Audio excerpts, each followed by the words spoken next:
Hola y bienvenidos a Espacio Saludable, el lugar donde tratamos los temas más relevantes sobre la salud.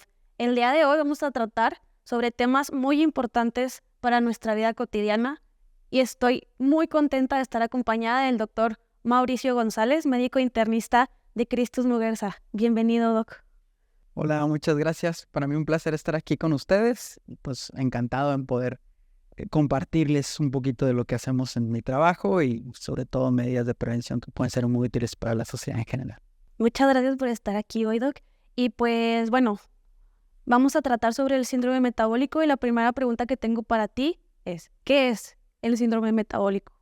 Mira, el síndrome metabólico ha tenido una evolución muy distinta a lo largo de los años. Surge a través de la necesidad de englobar una serie de enfermedades que tienen el mismo origen. Las enfermedades se les han ido añadiendo a lo largo del tiempo. Entonces, poder encasillarlo únicamente en un grupo de enfermedades, hoy en día ya está restándose la importancia. Para poder definir el síndrome metabólico tiene que cumplir algunos criterios de enfermedades metabólicas. Nos enfocamos principalmente o de manera tradicional a 4 enfermedades. Estamos hablando de la hipertensión, de la diabetes, de problemas de colesterol y finalmente la obesidad. No significa que tengas que tener las 4 enfermedades para desarrollar el síndrome metabólico. Son criterios muy específicos, pero en lo que empieza a aparecer alguna de ellas, ya estamos ante el síndrome metabólico. No tenemos que esperarnos a que tengamos las 4 en un solo momento. ¿Y bajo qué criterios o características tú puedes diagnosticar a una persona con un síndrome metabólico? Lamentablemente en mi consulta ya llegan en estadios muy avanzados. ¿A qué me refiero con esto? Que ya llegan con las 4 enfermedades. Y esto es lamentable. Podemos atenderlo desde muchísimo antes. Pero ya cuando llegan con las 4 enfermedades, desde que van entrando al consultorio yo ya puedo hacer un análisis inicial, ¿verdad? Y en este análisis inicial yo ya puedo identificar ciertos estigmas, ciertos signos, ciertos datos, sobre todo aumento del perímetro abdominal, sobrepeso, lesiones cutáneas muy características que me indican de manera indirecta que ya estamos ante diferentes patologías. La principal que llega a manifestarse es la resistencia a la insulina. La resistencia a la insulina genera marcas cutáneas muy importantes. Desde que entran a mi consultorio yo ya puedo identificar todos estos datos. Hay otros datos que sí necesitan una valoración más minuciosa. La hipertensión únicamente la puedo diagnosticar con medidas seriadas de la presión arterial. El colesterol y los triglicéridos únicamente con parámetros bioquímicos, yo me puedo dar una idea, al igual que la diabetes y la prediabetes.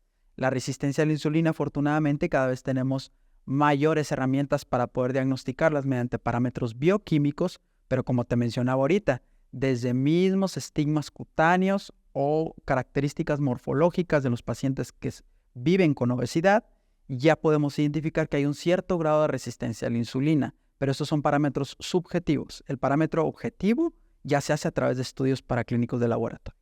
¿Y a qué te refieres con estos problemas cutáneos? ¿Son visibles para cualquier tipo de persona o tú desde tu experticio médico puedes detectarlos más fácilmente? No, para nada. No necesitas ser un experto para poder identificarlos. El principal estigma cutáneo es algo que se le conoce como acantosis nigricans. La acantosis nigricans radica en una coloración hiperpigmentada independientemente del color de piel. Si bien es cierto que en pacientes de tez morena es más marcada esta coloración o esta hiperpigmentación, en pacientes que tienen otras tonalidades de piel también se puede identificar, sobre todo en el área de los pliegues, sobre todo en la parte del cuello, en los pliegues axilares o en los pliegues inguinales. Algo muy común aquí en México por la exposición al sol es que independientemente del color de piel, el pliegue cutáneo del cuello es el que se puede llegar a colorar. Se malinterpreta o se confunde muchas veces precisamente con esto, con quemaduras o falta de higiene, incluso a veces lo han llegado a relacionar, pero la realidad de las cosas es que es muy característico. Es una zona muy negra en la parte de los pliegues cutáneos del cuello, sobre todo. Cualquiera lo puede identificar, no se necesita ser un experto. Excelente, Doc. ¿Y cuáles son los factores más claros de riesgo del síndrome metabólico? ¿Qué representa para una persona que posiblemente ya tenga diabetes tipo 2, que es la que asociamos con el síndrome metabólico, o que ya tenga hipertensión, con que la podamos asociar al síndrome metabólico y que llegue, por ejemplo, contigo y te diga, ¿sabes qué, doc? Es que yo siempre tengo la presión altísima. O sea, ya es mi vida cotidiana tener la presión altísima. O sabes que yo ya estoy generando un tipo de resistencia a la insulina. ¿Cómo podemos dar este diagnóstico a que pasemos al síndrome metabólico y no que sea una enfermedad diferente a esto? Yo creo que todo empieza precisamente de la concientización. Y es por eso mi interés en participar en este tipo de foros, porque a través de la concientización de saber que no tenemos que esperarnos a tener las 4 enfermedades, o que el hecho de tener alguna de estas no nos indica que tenemos que vivir descontrolados. Porque como tú bien mencionas, en mi consultorio es bien común que manejan presiones de cifras hipertensivas altas, y luego esto se malinterpreta con, bueno, es que yo así manejo la presión porque soy hipertenso. Lo mismo sucede con la diabetes tipo 2. Pacientes que viven con diabetes tipo 2 dicen, bueno, me salió en 180, me salió en 200, pero porque yo tengo diabetes. El concientizar a la población, el que tener cualquiera de estas enfermedades no significa que tengamos que tener cifras elevadas. Al contrario, el tener alguna de estas enfermedades nos lleva a controlarlas como si no padeciéramos la enfermedad, estando conscientes que nos va a costar más trabajo, que tenemos que implementar medidas no farmacológicas y muy probablemente farmacológicas, pero que el objetivo es que a lo largo del tiempo mantengamos cifras de alguien que no padece la enfermedad. Ahora, algo muy importante que tú preguntabas, ¿de qué nos sirve el tenerlos controlados, verdad? ¿De qué nos sirve el identificar de manera temprana esto? Principalmente en prevenir eventos cardiovasculares. Lamentablemente en México la principal causa de muerte es eventos cardiovasculares, ¿verdad? En la segunda están los procesos oncológicos. Qué tristeza que procesos oncológicos, que la mayoría de ellos no están relacionados a factores de riesgo modificables, pues en el caso de las enfermedades metabólicas se pueden prevenir de manera modificable.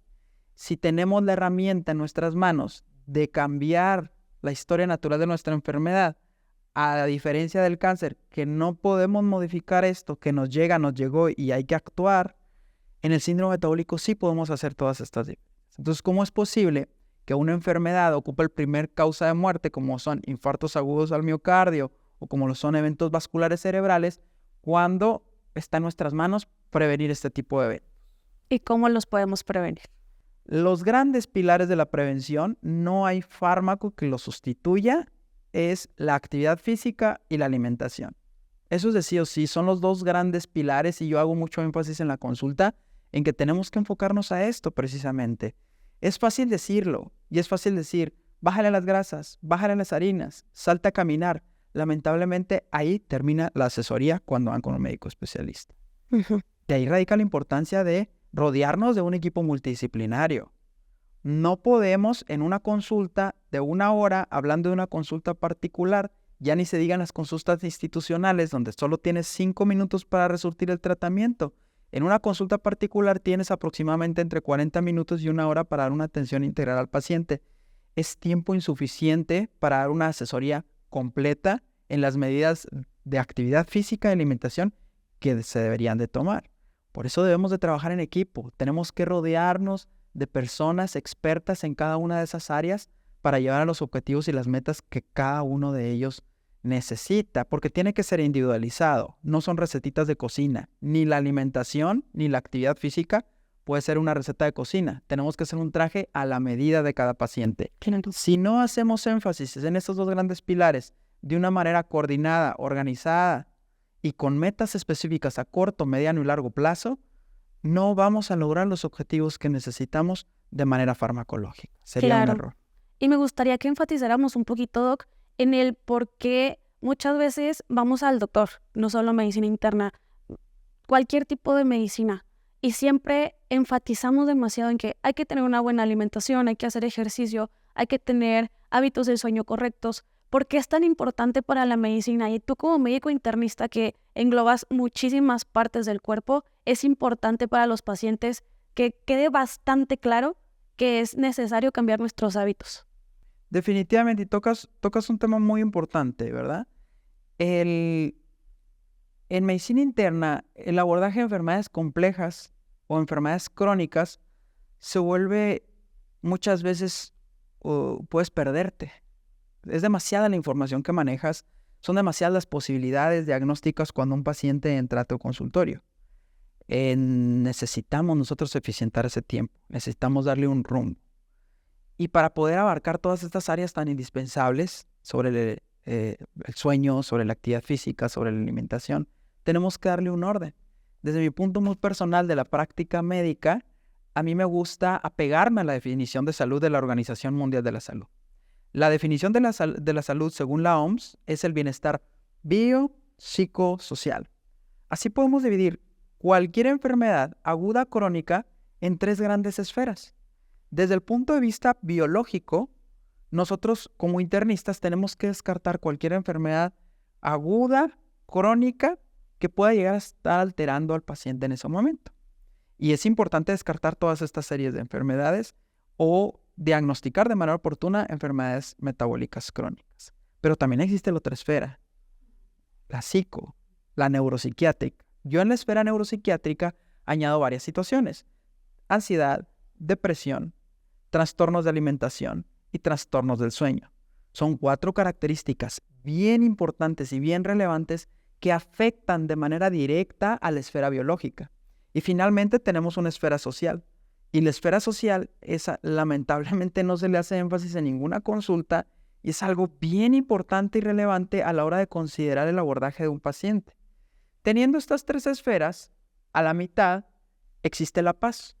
Y es lo que comentabas tú ahorita con los pacientes. Bueno, llegan a buscar ayuda, llegan pidiendo ayuda, llegan solicitando algo que les inquieta. Y finalmente se traduce en esto, en que están perdiendo la paz en alguna esfera de su vida. Muchas veces puede ser una enfermedad, sí, hay que diagnosticarla y hay que guiarlos. Pero si ponemos la paz en el centro y ponemos estas otras 3 esferas como pivotes, podemos hacer un manejo más integral. Te voy a poner un ejemplo muy rápido. Si me llega alguien a mi consulta con una glucosa muy elevada y me dice, doctor, traigo el azúcar muy alta. Yo reviso sus laboratorios y le digo, no, pues sí, tienes diabetes. O eres diabético, no lo usan mal. Hoy en día tenemos que cuidar más el lenguaje y realmente es persona que vive con diabetes, no diabético. No te define tu enfermedad, hay que dejarlo muy en claro. Si no, pues sí, efectivamente eres una persona que vive con diabetes. Ten tu pastilla para la diabetes y nos vemos en 3 meses. Bueno, yo no le estoy solucionando absolutamente nada a esa persona. ¿Por qué? Porque si me tomo el tiempo de platicar con él, si hago un abordaje dirigido a estas 3 esferas que te digo, y le digo, ¿desde cuándo tienes sobrepeso? Y me dice, desde hace 6 años. Y yo le pregunto, pues, ¿qué pasó hace 6 años? No, pues sabes que me divorcié, sabes que ya no veo a mis hijos, sabes que me cambié de trabajo. Ok, una situación social como un divorcio lo llevó a afectar la esfera neuropsiquiátrica, ansiedad, depresión, trastornos de alimentación y finalmente generó obesidad y la obesidad lo llevó a una diabetes tipo 2. Ahora, una pastillita no va a resolver su diabetes tipo 2 cuando tiene unas 2 esferas como la social y la neuropsiquiátrica bastante deterioradas. De ahí la relevancia de abordar cualquier patología de una manera integral y enfocada a estas 3 esferas para que los pacientes alcancen esta paz que vienen buscando. Claro, y aquí algo muy importante que me gustaría destacar de lo que nos acabas de comentar es que hay que generar un traje a la medida para cada paciente. Obviamente, si alguno de tus pacientes llega con características de alguna depresión, de trastorno de ansiedad, de algún otro trastorno, y tiene como otros temas cargando atrás, pues posiblemente no se pueda solucionar mucho estos temas. Y es súper importante el especificar que cada paciente es diferente, cada paciente lleva cierto tratamiento y cada paciente tiene su estilo de vida bien definido, y aquí es donde entran de nuevo los hábitos para poder cambiar este estilo de vida y la importancia de. Definitivamente, desde la facultad nos enseñan en farmacología grupos de fármacos y estos son los antidiabéticos orales y estos son los antihipertensivos y estos son los medicamentos para el colesterol, pero realmente no nos enseñan la clasificación real de la individualización de los pacientes. Y eso es algo que tienes que aprender a lo largo del tiempo mediante las diferentes especialidades que puedas llegar a tener contacto, pero es algo bien relevante que tú no vas a dar un paquete de antidiabéticos orales y que tú no vas a hacer una recetita de cosita a todos los pacientes. sino que te tienes que dar el tiempo de conocer a tus pacientes, porque cada paciente tiene un entorno social distinto, tiene un entorno familiar, tiene una economía distinta y tiene una rutina muy diferente. Y yo tengo que adaptar mi manejo farmacológico o no farmacológico a la realidad de cada uno de mis pacientes. Si quiero que alcancen las metas. La medicina ya dejó de ser paternalista. Eso quedó en el pasado. Hoy en día, el paciente no puede ir con un médico esperando a que el médico hable, le ordene, le diga y él tenga que hacer todo. Se malinterpreta y así se sigue haciendo lamentablemente en muchas áreas, pero la medicina dejó de ser así, y menos en enfermedades metabólicas. La medicina tiene que ser una negociación. Si yo no conozco a mi paciente, si yo no conozco su entorno, no voy a poder negociar todas las situaciones modificables para que mi paciente tenga apego al tratamiento. Se trata de tener un apego al tratamiento. No se trata de una moda, no se trata de, ¿sabes qué? Ya vas a vivir con diabetes, asústate porque la diabetes es muy mala y alcanza este régimen alimenticio con comida que no te gusta, con dieta que es muy cara, con alimentos que tienes que preparar tú, aparte de lo que tengan que comer en tu casa. ¿Cuánto tiempo te gusta que puedan sostener este estilo? ¿Un mes? ¿2 meses? Es muy poco el tiempo que va a alcanzar un paciente a lograr apegarse verdaderamente. Y si yo no logro que mi paciente se apegue a una buena alimentación y a una actividad física constante, lo único que va a pasar es que cada vez que nos veamos, le voy a estar subiendo la dosis de los fármacos, hasta que a lo largo de 2 o 3 años ya tengan 2 bolsas llenas de medicamentos y sea el único tratamiento al que se estén sometiendo sin ver cambios reales. Y eso es lo lamentable, ¿verdad? Es lo que debemos de evitar. Y aquí me gustaría comentar algo porque estoy segura que lo escuchas en el gran porcentaje de tus consultas. No, Doc, es que pues mire, así está la situación, pero mi mamá es diabética y mi papá tiene hipertensión y toda mi familia es hipertensa. ¿Cómo afecta esto la vida del paciente y cómo llegan ya contigo a este punto de, pues es que así es mi vida, ¿qué puedo hacer, Doc? Es bastante común, es la realidad, es la mayoría de los pacientes, pero algo bien importante que mencionas, mi papá es diabético, abuelita es diabético.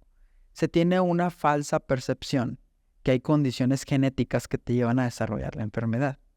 No podemos hablar que la resistencia a la insulina o cualquiera de las enfermedades del síndrome metabólico estén ligados directamente a la genética. Hay muchos estudios en torno a esto.